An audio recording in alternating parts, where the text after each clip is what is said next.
the wall, and let us set for him there a bed, and a table, and a stool, and a candlestick. And it shall be when he cometh to us that he shall turn in hither.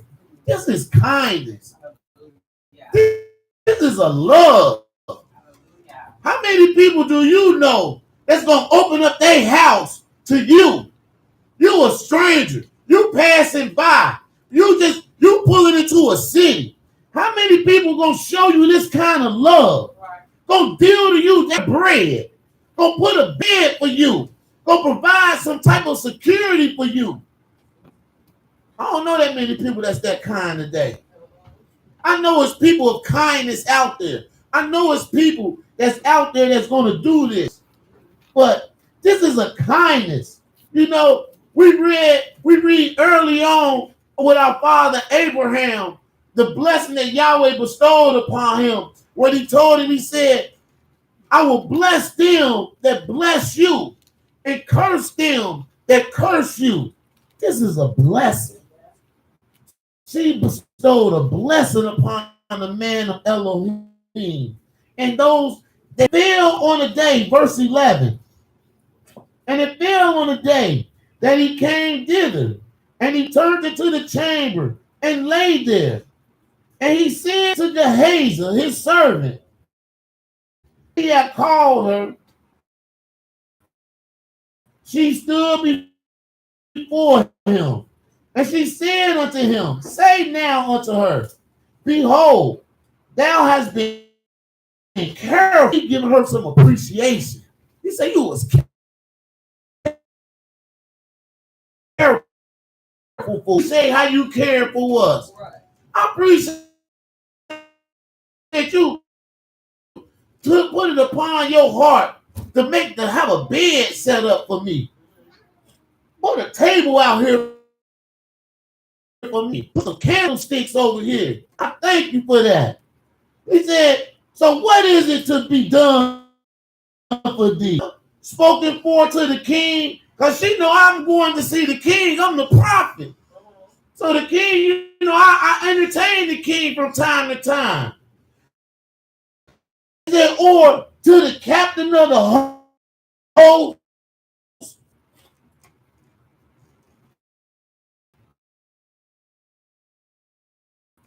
Is it? What then is to be done for her? And Gehazi answered, verily, she have no children, and her husband is old. She ain't got no children. Her husband old, and she would like to have a child. She would like to have a child. And he called her, and when he had called her, she stood in the door. And he said about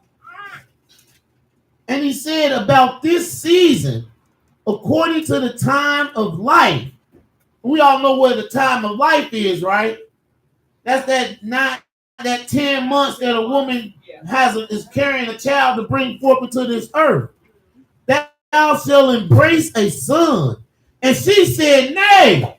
She's like, wait a minute. Who else said that? Wasn't that our beloved mother Sarah? Yeah. When Yahweh spoke to Abraham and told Abraham, you're gonna have a son, Abraham. Because Abraham asked the same thing. Abraham asked, he said, I don't have no son. I don't have no heir. Right. This woman said, I don't got no child. My husband is old. And she said, my master, the man of Elohim. She said, do not lie unto thy. She said, please don't tell me don't fill my head up. Don't get my hopes up high. And only not to have. And the woman conceived and bare a son at that season that Elisha has said unto her, according to the time of life. And when the child was grown, it fell on that he went out of his fathers to the reapers. And he said unto his father, my head, my head. And he said to the lad, carry him to his mother. And when he knew, and then he died.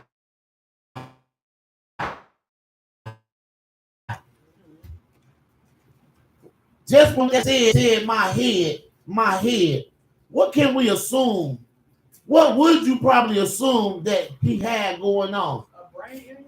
That's people, you consider yourself very lucky if you make it through a brain aneurysm. Unless you happen to go get an exam done one day and they happen to discover it. But no. So that's a blessing of the Father. And her son died. Now, when her son died, she went up and laid him on the bed of the man of Elohim and shut the door on him. And she went out and she called unto her husband and said, send me, I pray thee, one of the young men, one of the asses, that I may run to her. Shabbat shalom, rise for your elder. Shabbat shalom, praise the mighty Yahweh. How's everybody? Hallelujah, hallelujah, praise Yah. You may be seated. We're in 2 Kings, 4th chapter, 22nd verse. And she called up the 23rd verse. And he said, now look at what her husband said unto her. Her husband said unto her, wherefore wilt thou go to him today? Why are you going to the man of Elohim today? It is neither new moon. Wait a minute. We supposed to come out on a new moon? Because right here it said it's not a new moon. Why are you going to the man of Elohim today? It ain't the new moon. So we shouldn't be at home on the new moon. We should come out of our house on the new moon. And then it says, nor is it the Sabbath. Wait a minute. It ain't the Sabbath day, and it ain't the new moon. Why are you going to the man of Elohim? This further let us know that on the Sabbath day and on the new moon, if you're not dirty or you're not unclean, you should be trying to find your way to a house of Israel. You should be trying to find your way to the sanctuary to gather with your brothers and sisters to give Yahweh some praise and some glory. Hallelujah. And she said it'll be well. It's going to be all right. But I got to go to the man of Elohim. My son is dead. My son that he promised to me, he dead. I know this ain't happening to me. I got to go to him. Then she saddled an ass. And she said to her servant, drive and go forward. Slack not thy riding. Woo! Yesterday I was on the metro bus and my God, that driver, she did not slack on that pedal. I mean, she was on that bus so hard, my grandson was scared. But that's what she's saying right here. She's saying, smack that horse, whip that horse, get us there. I mean, I'm in a hurry. We got to get there right now. This is an emergency. Get there. She said,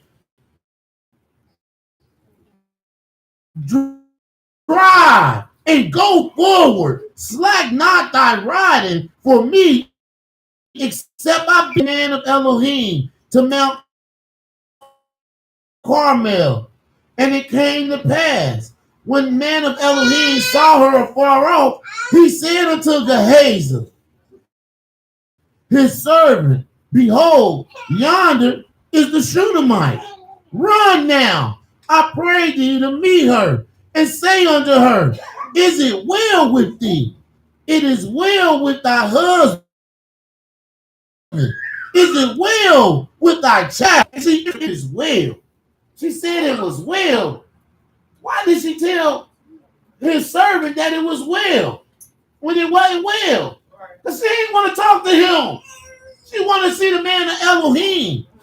And when she came to the man of Elohim to the hill, she caught him by the foot. She caught him by the foot. She bowed down. But Gehazi came near to thrust her away. And the man of Elohim said, let her alone, for her soul is vexed within her. And look, Yahweh hath hid it from me.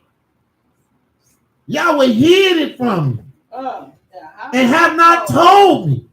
Did I say, do not deceive me?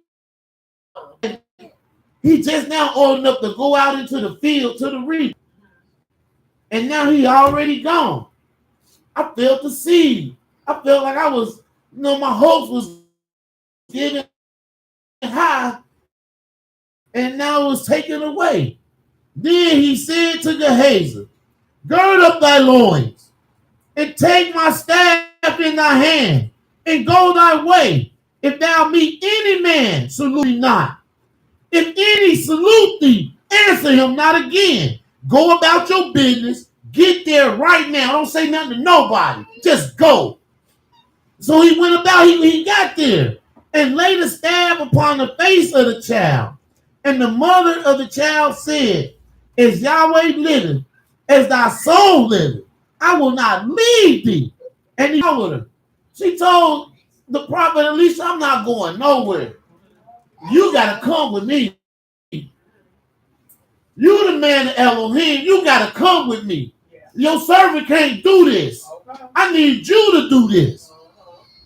And Gehazi passed on before them and laid the staff upon the face of the child.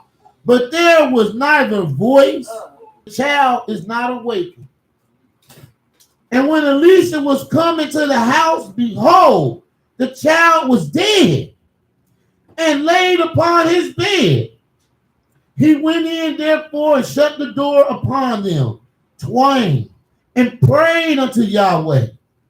And he went up and he lay upon the child, and he put his mouth upon the child, and he put his eyes upon the child, upon his eyes, and his hands upon his hands. And he stretched himself upon the child. He laid his whole body over the child, covering that child up, head to head, mouth to mouth, eyes to eyes, hand to hand.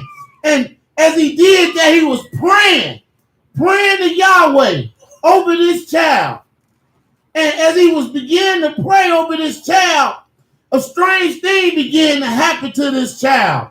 The flesh of this child began to get warm. The child began to come back to life. Then he returned and walked in the house to and fro and went up and stretched himself upon him. And the child sneezed 7 times. And the child opened his eyes. And he called Gehazi and said, call the Shunammite. So he called her. And when she was come in unto him, he said, take up thy son. And then she went and fell at his feet and bowed herself to the ground and took up her son and went out. Yahweh preserves them that fear him. Yahweh preserves the life of them that fear him and give glory unto him. This woman, she gave the prophet so much love and kindness. The prophet was thankful for the kindness that she showed, the praise that she gave. And I think it's because of the praise and her fear that Yahweh preserved her. Yahweh allowed the prophet to work a miracle in her favor that has never been seen. Show his works, his glorious works upon her. And in this last story, we find the prophet Elisha journey goes back to Gilgal.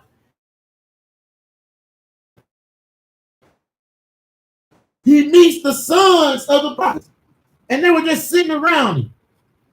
And he said unto his servant, set up a great pot and seethe the pottage for the sons of the prophets. Oh, excuse me. Back up. Verse 38. And Elisha came again to Gilgal, and there was dearth in the land. Meaning, I'm thinking that dearth meaning it was a drought in the land. There wasn't much food in the land. The land was under siege in that manner. And so he told his servant to set up the great pot, a seething pot, a pottage for the sons of the prophets. And one went out into the field and gathered herbs and found a wild vine and gathered thereof wild gourds, his lap full, and came and shred them into the pot of pottage, for they knew them not.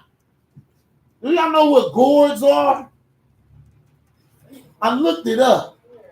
I looked up gourds because I wanted to know what it was. And this is why I wanted to know what it was. It says, so they poured out for the men to eat, and it came to pass as they were eating of the pottage that they cried out and said, "Oh, thou man of Elohim, there is death in the pot," and they could not eat it thereof. He said it was death in the pot. So I said, what is gourds? What is that? Well, I looked it up, and I found it. It's called in H6498 in the concordance. It's called pakua, which is translated to say these are wild cucumbers. These are wild cucumbers, or of the cubonic family, of the cucumber family. There are some squash type cucumbers that are poisonous, that are high in toxicity.